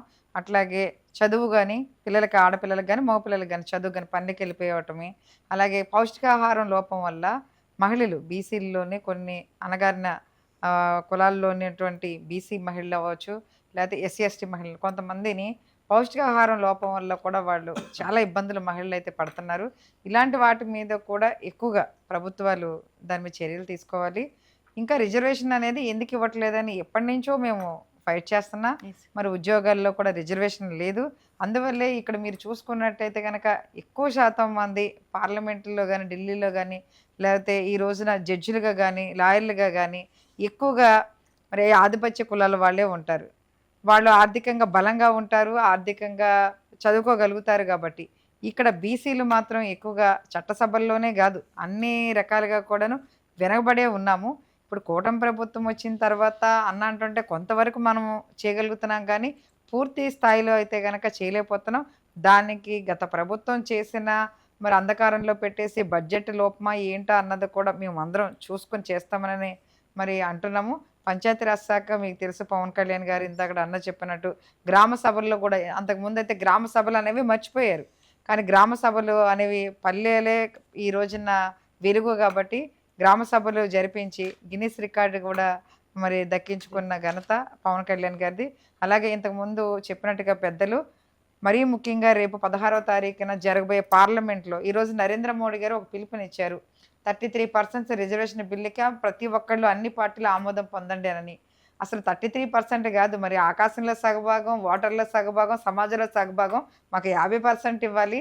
కానీ ఓకే 33%కి ఎప్పటి నుంచో పోరాడుతున్నాం కాబట్టి ఈ రోజున అవకాశం మాకు ఇస్తున్నారు. కాబట్టి ఇంతకుముందు చెప్పినట్టుగా ఇది 15 ఏళ్ల నుంచి ఈ బిల్లు పార్లమెంట్లో ఆగిపోవడానికి లాలూ ప్రసాద్ యాదవ్ లాంటి వాళ్ళు అడ్డుపెట్టడానికి బీసీ మహిళలకు మరి సబ్కోటా ఏది? ఇంతకుముందు చెప్పినట్టుగా ఇప్పుడున్న వాళ్ళు కూడా బీసీలు ఎంతమంది ఎమ్మెల్యేలు మినిస్టర్గా ఉన్నారు? అందరూ కూడా మరి ఆధిపత్య కులాల వల్ల ఉన్నారు. వాస్తవాలు చెప్పుకుంటే నేను కూటమి ప్రభుత్వంలో ఉన్న ఒక బీసీ మహిళగా ఆ నిరాశ నాకు ఎప్పుడూ ఉంటుంది. మరి రేపు బిల్లు వచ్చిన తర్వాత వాళ్ళ భార్యలను, వాళ్ళ పిల్లలను, వాళ్ళ అక్క చెల్లెలను వాళ్ళని పెడితే వాళ్ళు ఆర్థికంగా బలంగా ఉన్నారు, చదువులోనూ బలంగా ఉన్నారు. వాళ్ళని ఢీకొనే సత్తా బీసీలకు కానీ మిగతా మహిళలకు కానీ ఉండదు. కాబట్టి కంపల్సరీగా రిజర్వేషన్ అంటూ పెడితే బీసీలకు ప్రత్యేకంగా వాళ్ళకి ఆ కోటా ఉంటుంది. కాబట్టి వాళ్ళు అప్పుడు ఖచ్చితంగా గెలవాలి. కాబట్టి గెలిపించేవాళ్ళు లేకపోతే కంపల్సరిగా పార్టీని బట్టో లేకపోతే ఆ మహిళను బట్టో గెలుస్తారు. ఏది కూడా పుట్టుకతో నేర్చుకోలేం కాబట్టి ఖచ్చితంగా మేము బీసీలు మహిళలను కూడా అన్నిట్లోనూ ముందుండాలని చెప్పేసి మేము ఉంటున్నాము. కాబట్టి ఆ అవకాశం రేపు మీరు 33% బిల్లు పెట్టిన దాంట్లో కూడా మరి బీసీలకి అన్యాయమే జరుగుతుంది. దాని మీద కూడా ఒక్కసారి రేపు పొద్దున్న 16వ తారీఖున పార్లమెంటు సమావేశాల్లో నిజంగా నరేంద్ర మోడీ గారు ఇలాంటి దాని మీద కూడా మరి ఆలోచన చేయాలని చెప్పేసి మేము కూడా ఇక్కడ నుంచి కోరుకుంటున్నాం, ఏపీ నుంచి కూడాను. ఖచ్చితంగా ఇది బీసీ సమస్యల మీద బీసీ గళంగా మీరు అంటున్నారు కాబట్టి, బీసీల సమస్యలు అప్పుడప్పుడు కాదు ఎప్పుడెప్పుడు అంటున్నారు కాబట్టి ఖచ్చితంగా బీసీలని మమ్మల్ని ఆర్థికంగాను దోచుకుంటున్నారు, రాజకీయంగాను దోచుకుంటున్నారు, అన్ని విధాలా మా శ్రమను దోచుకుంటున్నారు కాబట్టి దాన్ని ఏ విధంగా అనేది కూడా మన వైకే టీవీ ఛానల్ ద్వారా మీరు ఎప్పుడు కూడా ప్రసారం చేయండి. దాని మీద మా బీసీ కులాల వాళ్ళు అందరం కూడా వచ్చి దాని మీద మేము ఫైట్ చేస్తాము. ఖచ్చితంగా ఇప్పుడు సమాజం కూడా తెలుసుకోవాలి. ఎందుకంటే ఖచ్చితంగా మాలో మార్పు వచ్చింది, మాలో పోరాట ఉద్యమం వచ్చింది, గతం నుంచి ఉంది. కానీ ఎందుకు లేని వాళ్ళకి మేము ఆర్థికంగా బలంగా మేము ఎదుర్కోలేక ఈ రోజున అణగారిగినట్టుగానే ఉంటున్నాము. దాని మీద మేము ఫైట్ చేయడానికి సిద్ధంగా ఉన్నాం ఖచ్చితంగా. అలాగే ఇంకా మిగతా అన్ని విషయాల మీద కూడా ఏ విషయం మీదైనా సరే మీకు అందుబాటులో ఉంటామని చెబుతూ సరే. Right, thank you ma'am. Nagaraju గారు ఒకసారి ఫైనల్గా బీసీ ఒక గవర్నమెంట్ ఏదైనా ఫామ్ అవ్వాలన్న స్థానిక సంస్థల ఎన్నికల దగ్గర నుంచి అసెంబ్లీ ఎన్నికలు, పార్లమెంట్ ఎన్నికల వరకు ఖచ్చితంగా వీళ్ళు ఓట్లు వేస్తేనే బీసీలు ఓట్లే ఒక గవర్నమెంట్ని ఫామ్ చేస్తాయి.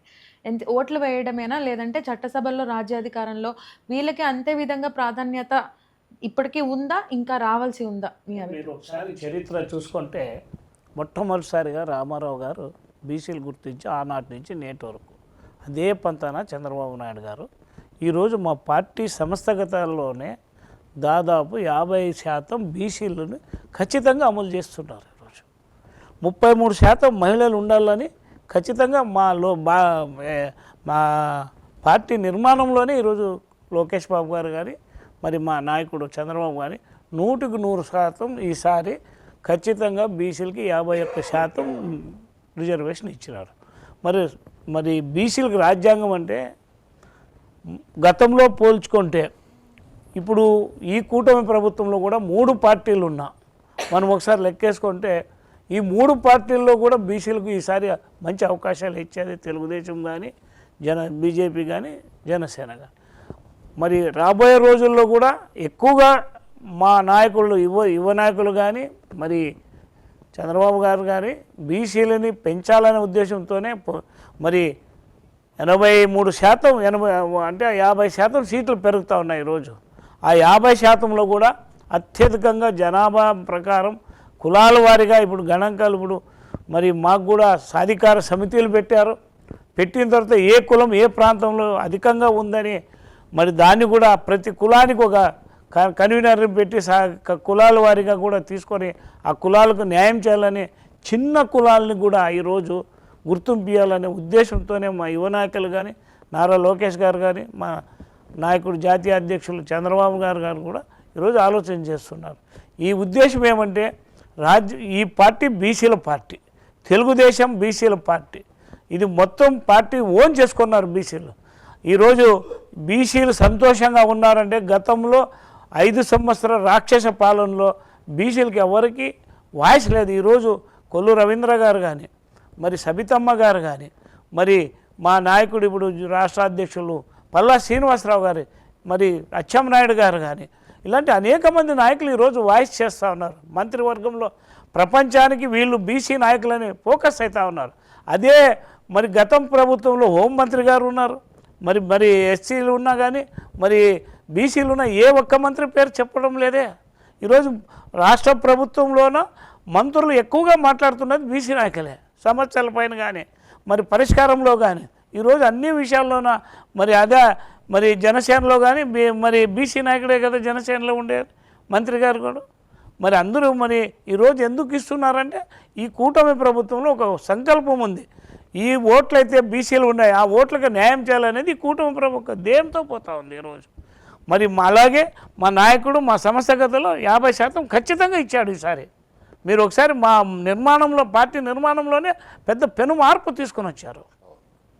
ఒకసారి లలిత్ గారు ఫైనల్గా బీసీ యువత అంటే ఉద్యోగ ఉపాధి అవకాశాలే కాదు, పారిశ్రామికవేత్తలకు ఎదగడానికి కానివ్వండి, స్వయం ఉపాధికి కానివ్వండి, వాళ్ళకి రావాల్సిన సబ్సిడీ కానివ్వండి, రుణాలు కానివ్వండి అందుతున్నాయా సక్రమంగా?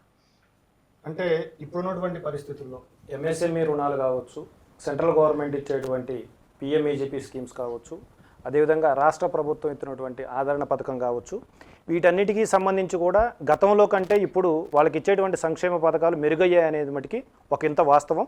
అంటే సమాజానికి, బీసీ సమాజ వర్గాలకి ఎవరు మంచి చేస్తున్నా సరే కానీ ఒక బీసీ వ్యక్తిగా మనం దాన్ని అప్రిషియేట్ చేయాల్సిన అవకాశం ఎంతైనా ఉంది.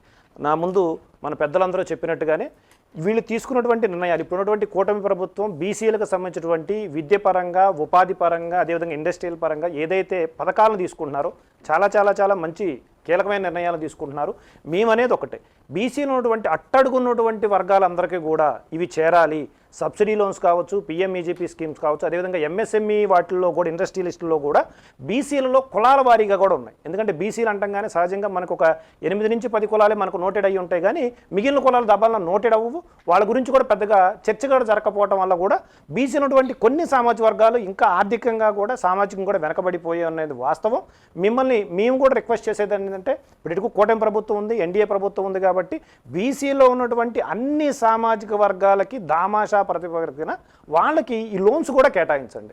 బీసీలకు ఒక 100 లోన్స్ ఇచ్చామనే దానికన్నా బీసీఏలో ఉన్నటువంటి సామాజిక వర్గాలకి ఒక 25 లోన్స్, బీసీబీలో ఉన్నటువంటి వాళ్ళకి ఒక 30 లోన్స్, అదేవిధంగా బీసీఈలో ఉన్నటువంటి వాళ్ళకి 20 లోన్స్, ఈ విధంగా మీరు డివైడ్ చేయడం వల్ల ఆయా సామాజిక వర్గాల్లో, ఆయా వర్గాల్లో ఉన్నటువంటి మిగిలిన బీసీ కులాలకు కూడా న్యాయం జరిగిద్ది అనేది మేము ప్రభుత్వాన్ని విజ్ఞప్తి చేస్తూ ఉన్నాం. అదేవిధంగా అతి ముఖ్యమైనటువంటి అంశం ఏంటంటే రాజకీయాల్లో ఇప్పటిదాకా మనం చెప్పుకుంటా ఉంటే కొన్ని సామాజిక వర్గాలు ఆల్రెడీ కొంచెం బలమైన వాళ్ళ జనాభా కావచ్చు, స్థానికంగా ఉన్నటువంటి విషయాల వల్ల కావచ్చు, వీళ్ళందరూ కూడా ఎప్పటి నుంచో చట్టసభల్లో వాళ్ళ యొక్క రిప్రజెంటేషన్ అనేది కనబడతా ఉంది. కానీ ఇప్పుడు మనం కొన్ని కులాల గురించి రజకులు, నాయి బ్రాహ్మణులు, విశ్వబ్రాహ్మణులు, కుమ్మర శాలివాహనులు, విశ్వబ్రాహ్మణ్స్, ఇట్లాంటి రాష్ట్రం మొత్తం ఉన్నటువంటి కొన్ని సామాజిక వర్గాలకి వీళ్ళు ధనబలం లేదనో, లేదు ఒక కాన్స్టిట్యున్సీలో డిసైడింగ్ ఫ్యాక్టర్ లేకపోయినా సరే కానీ రేపు రాబోయే రోజుల్లో 80 సీట్లు పెరుగుతూ ఉన్నాయి. కాబట్టి కూటమి ప్రభుత్వం కూడా దీని గురించి ఒక ఆలోచన చేసి ఇప్పటి వరకు చట్టసభల్లో అడుగుపెట్టలేని కులాలు ఏదైతే ఉన్నాయో, దాంట్లో కూడా కట్టిన జనాభా ఉండి గుర్తింపు ఉన్నటువంటి కులాలు ఏదైతే ఉన్నాయో వీళ్ళందరికీ కూడా వాళ్ళ ఆయా పార్టీల్లో వాళ్ళకి నాయకత్వంతో పాటు వాళ్ళని ఎంకరేజ్ చేయాలని చెప్పి కూడా మేము కోరుతా ఉన్నాం. ఇప్పుడు మనం చాలా స్పష్టంగా ఇప్పుడు వరకు మనం చెప్పుకుంటాం. అంటే నేను ఒక చిన్న ఎగ్జాంపుల్ చెప్తానండి. ఇప్పుడు మనకి తిరుమల తిరుపతి దేవస్థానం ఉంది. తిరుమల తిరుపతి దేవస్థానంలో గుడి తలుపులు చేసినటువంటి ఒక మిరాసీ వ్యవస్థ ఉంది. దాని గతంలో గొల్ల సన్నిధి అనేవాళ్ళు, తర్వాత దాన్ని వాళ్ళ యొక్క ప్రాతినిధ్యం ఉండటమైతేనేమి, ఆ సామాజిక వర్గం నుంచి మినిస్టర్లు, ఎమ్మెల్యేలు, బలమైనటువంటి వ్యక్తులు ఉండటమైతేనేమి, దాన్ని గొల్ల సన్నిధి అనేది గతంలో పెట్టారు. కాబట్టి ఇప్పుడు దాన్ని యాదవ సన్నిధిగా మార్చి అదే మిరాసీ వ్యవస్థని పునరుద్ధరించారు. అంటే మళ్ళా ఆ యాదవ సామాజిక వర్గానికే వెంకటేశ్వర స్వామి గుడి తలుపులు తెరిచేటువంటి అవకాశాన్ని, మొదటి పూజ తెరిచేటువంటి అవకాశాన్ని ఇచ్చారు. కానీ అక్కడ జరుగుతుంటే ఇంకొక చిన్న విషయం ఏంటంటే, వెంకటేశ్వర స్వామి వారికి ప్రసాదం పెట్టేది మట్టి పాత్రలో. ఆ మట్టి పాత్ర ఎవరు తయారు చేయాలండి? కుమ్మర్లు తయారు చేయాలి. ఇప్పుడు అక్కడ ఉన్నటువంటి పరిస్థితి ఏంటంటే, స్థానికంగా ఉన్నటువంటి కుమ్మర్లను వదిలేసి, అక్కడ ఎప్పటి నుంచో ఉన్నటువంటి కుమ్మర్లను వదిలేసి దానికి ఒక వ్యవస్థను తయారు చేసేసి ఎక్కడి నుంచో తీసుకొచ్చి మట్టి పాత్రలు దిగుమతి చేసుకొని స్వామివారికి ప్రసాదం పెడతా ఉన్నారు. అంటే ఇక్కడ నేను స్పష్టంగా చెప్పేది ఏంటంటే, సమాజంలో ఒకళ్ళని మనం విమర్శించడం అని కాదు, కానీ సమాజంలో ఆర్థికంగా జనాభా పరంగా బలాగా ఉన్నటువంటి కులాలకి కొంత కాకపోతే కొంత సార్ అవకాశాలు దక్కుతున్నాయి. వాళ్ళు ఆ వాటాని వాళ్ళు దక్కించుకుంటున్నారు. కానీ ఎవరైతే వాయిస్ లేదు, చట్టసభల్లో వాయిస్ లేదు, ఎవరైతే బలంగా ఫైట్ చేయలేరు, ఓకే, ఈ కులాలన్నీ కూడా వాళ్ళ యొక్క అస్తిత్వాన్ని కూడా కోల్పోయేటువంటి విషయాలు, ప్రమాదాలు కూడా జరుగుతూ ఉన్నాయి. కాబట్టి వీళ్ళందరూ కూడా సమాజంలో, మన హిందూ సంప్రదాయంలో, మన సంస్కృతి ఒక భాగమైనటువంటి కులాలు, బీసీ కులాలన్నీ కూడా. సో మా రిక్వెస్ట్ ఏంటంటే ప్రభుత్వానికి, మీకు రాబోయే రోజులు ఇంకా సీట్లు పెరుగుతూ ఉన్నాయి, మీరు ఇచ్చేటువంటి పథకాల్లో కూడా కొంచెం కేటగరైజేషన్ చేయండి. ఏ కమ్యూనిటీస్ వారీగా కమ్యూనిటీస్కి ఎన్ని పథకాలు అందుతున్నాయి, వాళ్ళు ఎంతమంది ముందుకు వస్తున్నారు, ఎంతమంది ఇండస్ట్రియలిస్ట్ అవుతున్నారు, మనం ఇచ్చే పథకాలు వాళ్ళు ఎంతమంది డెవలప్ అవుతున్నారని దాన్ని కూడా మీరు ఒకసారి దాన్ని ఆలోచన చేయాలి. అదేవిధంగా రాజకీయాల్లో కూడా స్థానిక సంస్థల నుంచి అసెంబ్లీ, పార్లమెంటు వరకు కూడా బీసీలో ఉన్నటువంటి కులాలు ఇంకా చట్టసభల్లో అడుగుపెట్టలేదు, వాటికి మనం ఏ విధంగా ప్రాతినిధ్యం కల్పించాలనే విషయాలను కూడా మీ ప్రభుత్వాలు, మీ రాజకీయ పార్టీలు కూడా ఒకసారి ఆలోచన చేయాలని చెప్పి మరీ కోరుకుంటా ఉన్నాం. ఎందుకనంటే నేను బాబాసాహెబ్ అంబేద్కర్ రిజర్వేషన్స్ అప్పుడు ఒకటే మాట చెప్పారు, ఏ సామాజిక వర్గానికైతే చట్టసభల్లో ప్రాధాన్యత ఉండదో వాళ్ళు నిదానంగా వెనకబడిపోయి రాబోయే తరాల్లో కనుమరుగయ్యే ప్రమాదం కూడా ఉందని చెప్పి చాలా స్పష్టంగా చెప్పారు. కాబట్టి వీటన్నిటికీ సమాజంలో జరుగుతున్నటువంటి సామాజిక ఆర్థిక పరిస్థితులన్నిటికీ కూడా ఒక కీలకమైన అంశం, ఒక కీ లాంటిది ఏంటంటే రాజకీయ ప్రాధాన్యత, రాజ్యాధికారం, కాబట్టి చిన్న చిన్న కులాలన్నింటిని కూడా ఎమ్మెల్యేగా పోటీ చేసే అవకాశం లేని కులాలకి మీరు ఎమ్మెల్సీగా అవకాశం కల్పించండి. మీరందరూ కూడా ఆయా కులాలకి సామాజిక వర్గాలకు ఉన్నటువంటి పరిస్థితులను బట్టి ఉన్నటువంటి ఈక్వేషన్స్ బట్టి మీరు ఎమ్మెల్యేగా అవకాశం కల్పించారు. రాష్ట్ర స్థాయిలో ఉన్నటువంటి చిన్న సామాజిక వర్గాలన్నీ కూడా మీకు ఓట్లేసి గెలిపించాయి కాబట్టి ఎమ్మెల్సీలుగా ఒక కార్పొరేషన్ చైర్మన్కి ఇప్పుడు ఆల్రెడీ చాలా సామాజిక వర్గాలు ఇచ్చారు. అది చాలా సుపరిణామం. అట్లీస్ట్ ఆ కమ్యూనిటీకి సంబంధించి రాష్ట్ర స్థాయిలో వాళ్ళకి వచ్చినటువంటి బాధలను చెప్పుకోవడానికి ఒక కార్పొరేషన్ చైర్మన్ ఉన్నారు. వాళ్ళు కూడా ఈరోజు కూటమి ప్రభుత్వంలో గ్రామాలు తిరిగి వాళ్ళ యొక్క సమస్యల్ని వాళ్ళకి ఏ విధంగా మనం చేయూతనివ్వాలి, సంక్షేమ పథకాలను ఎట్లా అందించాలి, కేంద్ర స్థాయి పథకాల నుంచి కూడా ఇవన్నీ ఎలా చేయాలని చెప్పి చాలా మంచి సుపరిణామం. దాన్ని కూడా ఇంకొంచెం ముందుకు తీసుకువెళ్తా చట్టసభల్లో కూడా ఇప్పుడు దాకా ప్రాతినిధ్యం లేని కులాలు ఏదైతే ఉన్నాయో వీటన్నిటికీ కూడా రాబోయే రోజుల్లో చట్టసభల్లో అవకాశం కల్పించాలని, ఎమ్మెల్యేలుగా కొన్ని సామాజిక వర్గాలకు మీరు అక్కడ ఇచ్చారు కాబట్టి కనీసం కొన్ని సామాజిక వర్గాలకైనా సరే ఎమ్మెల్సీలుగా అవకాశం కల్పించాలని కార్పొరేషన్ చైర్మన్లుగా ఇచ్చారు, అదేవిధంగా డైరెక్టర్స్గా ఇచ్చారు. అదన్నీ చాలా చాలా సంతోషకరమైన విషయం. రాబోయే రోజుల్లో బీసీల్లో ఉన్నటువంటి అన్ని సామాజిక వర్గాలకు కూడా ఆర్థికంగా ఎదగటానికి, సామాజికంగా ముందుకు రావడానికి, అదేవిధంగా రాజకీయంగా కూడా చట్టసభల్లో కూడా అవకాశం కల్పించాలని చెప్పని ప్రతి ఒక్క రాజకీయ పార్టీని కూడా కోరుకుంటా ఉన్నాం. Right sir, thank you sir, thank you so much. ఈ కార్యక్రమంలో అందరూ కూడా చాలా చక్కగా బీసీ గళాన్ని ఎలుగెత్తి చాటినందుకు అందరికీ కూడా thank you so much sir. Shankar Rao గారు thank you so much sir. Gurumurthy గారు థ్యాంక్ యూ అండి. నాగరాజు గారు మీకు కూడా thank you so much. Venkatalakshmi గారు, లలిత్ గారు అందరికీ కూడా thank you so much. So చూసారు కదా, బీసీ గళం వైకే టీవీ సగర్వంగా సమర్పిస్తున్న బీసీ గళం marathon non stop 12 hours marathon లో ఇవాళ కార్యక్రమం. ఇంకా ఎపిసోడ్ లో మళ్ళీ కలుద్దాం. Till then take care, keep watching Y K TV. ఇది తెలుగు వారి గుండె చప్పుడు.